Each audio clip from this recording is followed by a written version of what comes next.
গেল 7 জানুয়ারি সৌদির স্বাস্থ্য মন্ত্রণালয় বিভিন্ন দেশ থেকে আগত ভ্রমণ ভিসাধারী ও ওমরা হজ পালনকারীদের মেনিনজাইটিসের টিকা নেওয়া বাধ্যতামূলক ঘোষণা করে। ওই ঘোষণায় জানানো হয় ভ্রমণের কমপক্ষে 10 দিন আগে টিকা নিতে হবে এবং ভ্রমণের সময় প্রমাণপত্র সঙ্গে রাখতে হবে। এটি 10 ফেব্রুয়ারি থেকে কার্যকর হওয়ার কথা ছিল।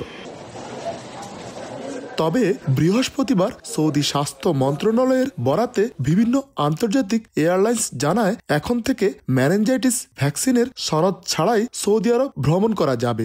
সৌদি সরকার নতুন ঘোষণায় জানিয়েছে ভ্রমণ ও ওমরা ভিসায় যাত্রীদের জন্য মেনিনজাইটিস ভ্যাকসিন সার্টিফিকেটের বাধ্যবাধকতা স্থগিত করা হয়েছে।